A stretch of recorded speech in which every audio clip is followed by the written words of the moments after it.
Hey guys, welcome back to the show. And recently, I've been getting questions from people like, how do you treat fossil ferns and fossil bones that you find? Now that is a very good question, and it's a very important topic you need to know when you're in the field of fossils, is how to treat and preserve your finds that you make out in the field. And as some of you may know, the fossil ferns I collect out in the field and on the show are very fragile and will break very easily. And many of the Ice Age bones that I find in Oklahoma often disintegrate very rapidly, and they need to be treated very quickly.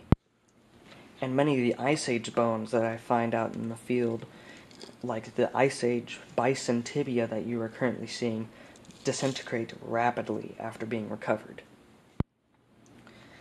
Today I will be showing you the technique that I use to treat the fossils that I find on the show.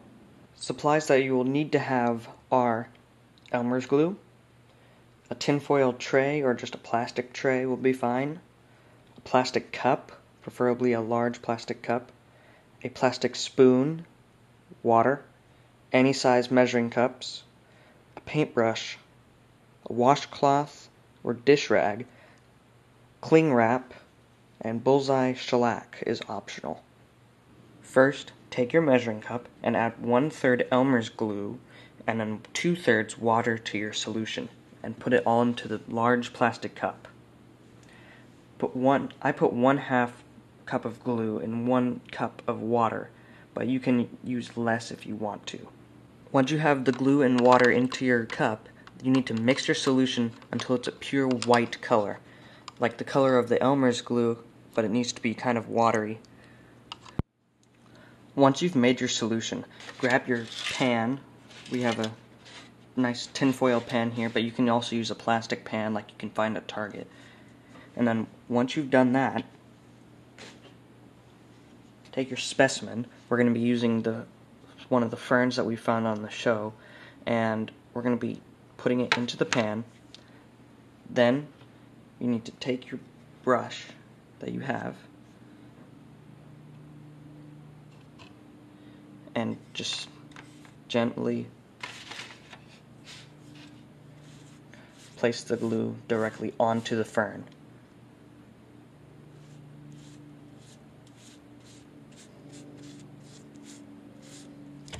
Now, if there are white spots like you see here, just take your brush and just keep going over them until there's no more white. You want it just to be a nice layer, a protective layer on your fern. So it looks like that. Once you've put on the layer of the solution that you've made, you need to let the specimen dry for over about 20 to 30 minutes before you return to add either another layer or continue on to the next step. You can add more layers if you want to the fern, but if the fern actually stops absorbing the mixture, then you need to stop applying the mixture to the fern, because then you'll overdo it. I actually prefer adding just 1 layer on top of the fern, just so that it doesn't flake. That's all I'm concerned about really with these ferns. But you can add a layer to the back to keep it from flaking on the back, because the shale will flake at some points. And you can add a second layer on the top just if you want to be comfortable and make sure that the fern does not flake. Now I'm going to show you how to treat the Ice Age bones. So here we have part of an Ice Age bison jaw that I found in Oklahoma. This is just the very front part of the jaw. The rest of the jaw would extend much further out. And I have glued some of the big pieces together with your standard glue that you will use to glue big pieces together. But I have not treated this with the solution yet, and I'm going to show you how to treat the Ice Age bones with the solution. So first off, you want to put it in your pan, and then you'll take your brush and the solution, and then you'll just dip your brush in the solution like so. Not much. And we'll just start with this front side. And you'll just add 1 layer to the front, just 1. can add a thick layer or a thin layer if you want, but purpose is you want the bone to absorb the whole solution, because bone is a very porous material, and this solution will actually seep into the pores and all the bone and the whole thing. So then you'll put that in the tray, and I'll set that down, and then we'll just have to let this will take longer to dry because it'll take over 30 to 40 minutes because the actual solution is soaking into all the pores inside the bone. So let it dry for about 30 to 40 minutes as opposed to the ferns, which only takes about 20 to 30 minutes. And then once you're done, in between using the solution in your cup, whoa. Do you guys see that, the light? Alright, so in between using your solution in your cup, you'll just take some of this, the Glad cling wrap, and you'll take a little bit of it. I've already got a piece here. So you just take some of the cling wrap and you'll place it over the cup so that the solution does not dry out.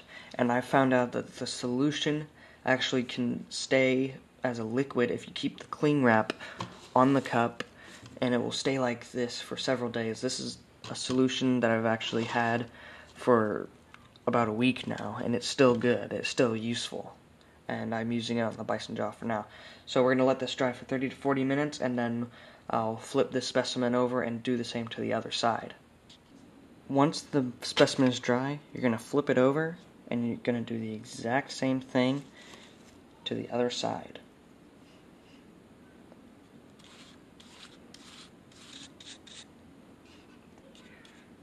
And there's this huge hole in the front, so you can even just take your brush and sort of kind of get the glue to run off the edge of the brush and really get in there, this big gap here.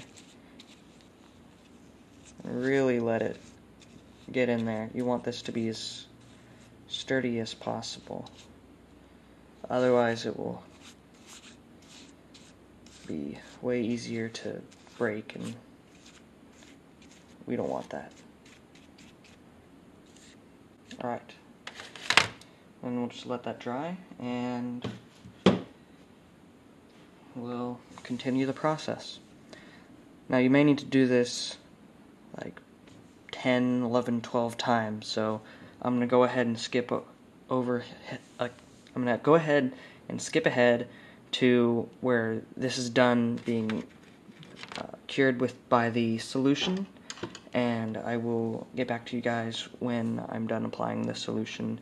It might take like a day or 2 days to actually have this bone finish soaking up all of the solution, because there's this, like I said before, it's very porous and it's full of holes on the inside, and you need all this solution to get in those little holes on the inside of the bone so that it doesn't dissolve from the inside out. So I will get back to you guys when that's all done. Now that it's done drying and it's been treated by the solution, we can move on to the final step, which is actually optional, so you don't have to do this if you do not want to. Now for this final step that you're going to do to make your bone not only stronger, but it's also going to make it look like a very nice museum piece like you see in the natural history museums. What you're going to do is you're going to take your bullseye shellac. Now this is a very special type of shellac. Don't use anything else other than the bullseye shellac. It's in the yellow can. You can find it at Home Depot. And what you're going to do is you're going to spray a layer of the shellac onto your bone. And the reason that you should only use the bullseye shellac is that some paleontologists need to get accurate carbon dating data from certain bones, and bullseye shellac is actually reversible so that you can actually remove the shellac off the bone and still get really accurate carbon dating data from that bone, even though that there's the shellac on it. Now, before using the shellac, first off, you need to make sure that you're in an outdoor environment. Second off, you need to be wearing safety goggles and some kind of mask. This is just a painting mask that you can get at Home Depot. You can get a box for like $3. And then you need like a separate pan or a piece of cardboard. I'm just using the same pan.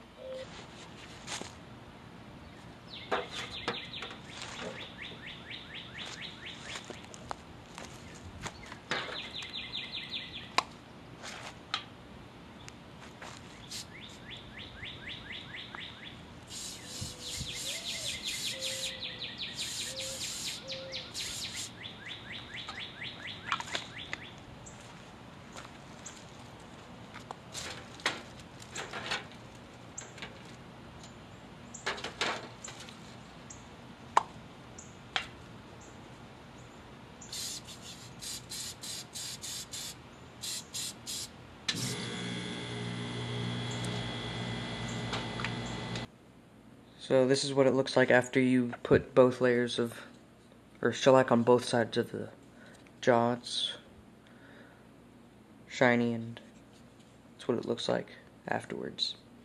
So once you've put on the last of the shellac on your specimen, it's ready for display.